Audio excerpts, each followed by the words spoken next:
পরের দিন সকালবেলা ঘুম থেকে উঠে দেখি অলরেডি কীর্তন শুরু হয়ে গেছে, আর সব থেকে আশ্চর্য যে আমার ভাইয়ের ঘুম ভেঙে গেছে।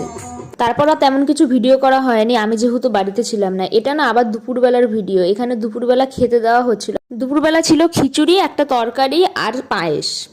সারাদিন কি কি করলাম, কি কি ঘটলো, তোমরা যদি দেখতে চাও চ্যানেলে কিন্তু ফুল ভিডিও দেওয়া আছে। সারাদিন এইভাবেই কীর্তন চলছিল। তারপরে এইটা একদম কীর্তনের শেষের দিকে ভোগ আরতির সময়। এরপরেই গাইস ডাঙ্কা বাজানো, যেটা আমার সব থেকে ভালো লাগে।